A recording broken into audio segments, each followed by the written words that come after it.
Here is on higher classification. Again, this will tie to the phylogeny and information that I've given you in the lab handouts and so on. I will give you some just sort of representative, some Missouri representatives, just as a FYI type of thing. But today we're going to focus on the Sarcopterygii and Actinopterygii. The Actinopterygii is where most of our fishes lie. We'll do Sarcopterygians first, and then we'll go from there. Okay? So, formally, these used to be put together under Osteichthyes, the bony fishes, because essentially, for the most part, they have a skeleton with at least some degree of bony elements, and they have Lepidotrychia-based fin rays. I talked briefly about Lepidotrychia last Monday, but we'll do it again here in just a moment.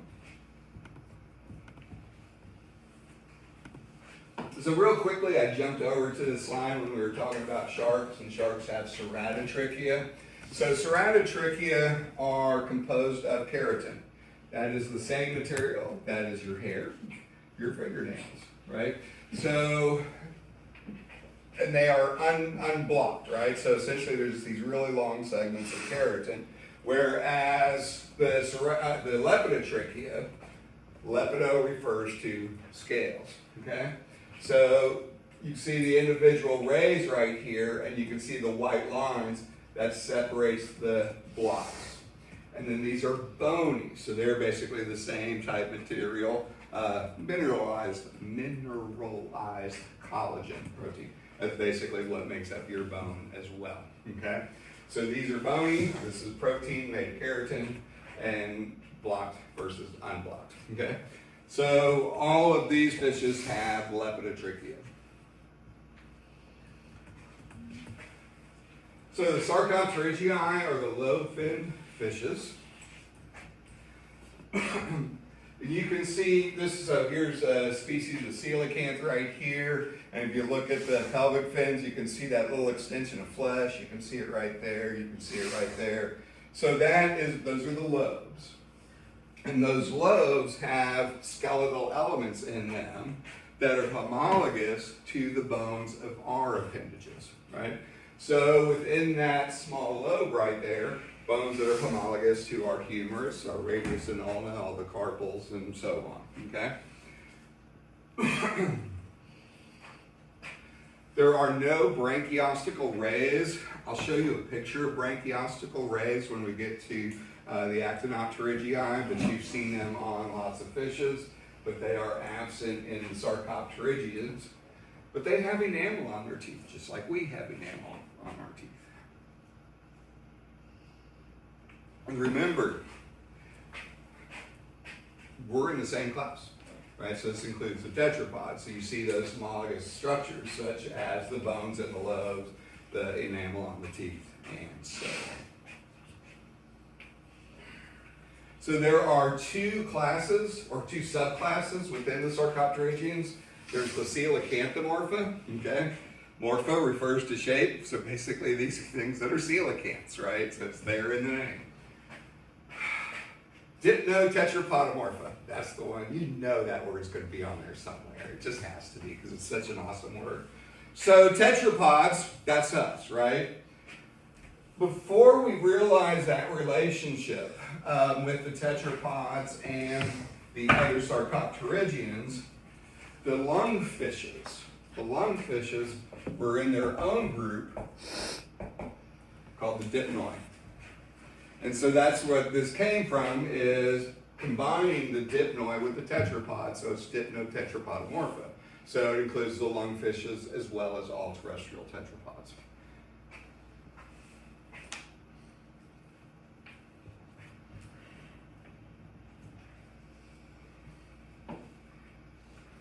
So the subclass Coelacanthomorpha, again, it's there in the name, is the coelacanths. By the way, you do not have to know these numbers, but like there's one order, one family, etc. They were reasonably in date when I first made this, but systematic changes and so on, some of the numbers are still reasonably accurate, some of them are probably fairly off now. But that's just to give you a sense of the diversity within some of these, right? So today, there's not a whole lot. As far as I know, there's still only 2 species of coelacanths that are known. Back in the day, go back a few million years, this used to actually be a really pretty large group. So again, as we go through this, one of the things you want to focus on are the diagnostic features. So these guys, the coelacanths, have a diphycercal tail. And that's a term we haven't learned yet. But basically, so let me do first a heterocercal tail. Okay? We talked about it as having a lobe that is much larger. But in a heterocercal tail, what's going on beneath is that the vertebra actually extends, right? So the backbone actually extends into the extended lobe, okay? So that's a heterocercal tail. So a diphycercal tail, basically, you have sort of a lobe that comes to a point. I'll do the vertebra this way. And then you've got sort of the main part of the fin on the outside. So you've got the vertebra that extends all the way to the end of the tail with the rays on either side, right? But if you look at, like, say, a homocercal tail, you've got the rays that all begin here, but the backbone ends right there. So that's the difference. So this is your diphycercal tail.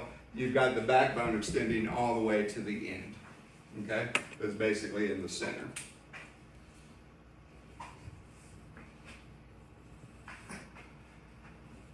So the Leptotrichia that they have are unbranched. Let me back up for a second. Forgot about to say that on this slide right here. So if you look at this ray right here, all the way to the tip, it is a single ray. It does not fork anywhere. That is an unbranched Leptotrichium, right? So that one is not branched right there. This one right here is not branched, and so on. But if you look at all these others, you go part way out and they fork. So those are branched Leptotrichia, right? So in the case of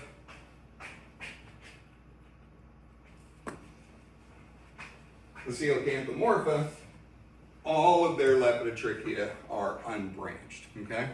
So it's those simple bony elements that extend out that don't branch, don't fork anywhere.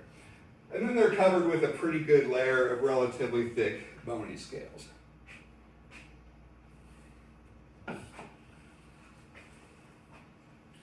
So there's just a few other features. Coelacanths don't have lungs. That's one of the differences that separates them from lungfishes.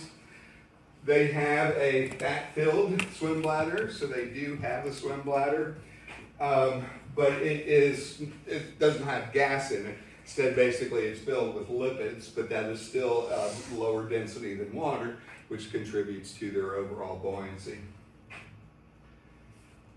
They use urea for osmoregulation. What other group of fishes does that? The sharks, right? Chondrichthyans. And then they use a rostral organ. The rostrum refers to the nose or the skull. So basically, right in here, inside the skull, is an area where it is sensitive to electrical signals in the water. And there's, you see those openings right there, and there's some right there, and there's matched head over on this side. So there's 3 pairs of openings that allow water in. And so they can pick up on electrical signals that help them find their prey.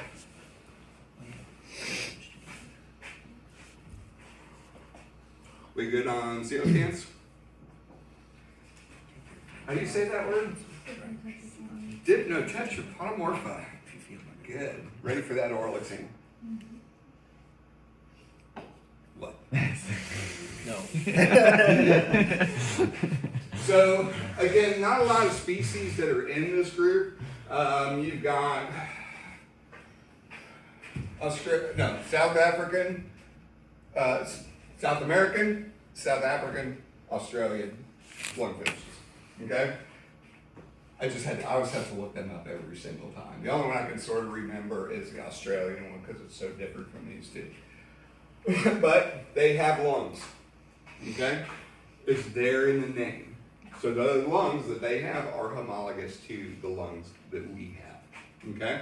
So the same type of structure. And so they actually have internal nares that connect from the nostrils into the air passage back to the lungs, just like we do, right? So you close your mouth when you breathe in through your nose, the air you're breathing in is passing through your internal nares down into your trachea and so on. Okay? So again, same homologies because there we are, the tetrapods. Just like tetrapods, they have an autostylic jaw. I forgot what that was. What's an autostylic jaw? Connected to the skull. Hmm? The jaw's like connected to the skull. They're all connected in a way, so be a Yeah. little more specific. It's like us where we can only open up our mouth. Yeah, that's the restriction Yeah, of it, but that still doesn't say what it is. Like, you're in the right area, right? You're in the right area. So remember, basically the mandibular arch is completely fused to the rest of the skull, right? Now we can think of it as the maxilla is completely fused to the skull, which then limits our gape and that type of thing, right? So we've got that attachment there. So an autostylic jaw, labyrinthine teeth, which are basically more complex folding, still covered with enamel. You know who else has labyrinthine teeth? What has two thumbs and labyrinthine teeth? This guy. So, again, that's reflecting that evolutionary history. I don't have thumbs. What are you talking about? So, we've hardly eliminated any of the diversity of fishes yet. We're to the Actinopterygii. Okay? So that is where most of the diversity of fishes lie, is within this particular class.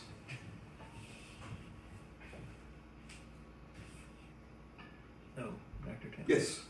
What was the last fish on that last line? Is that important? Because it doesn't. Oh, have the certain no. So Osteolepis is one of the ones that is it's a lobe fin fish.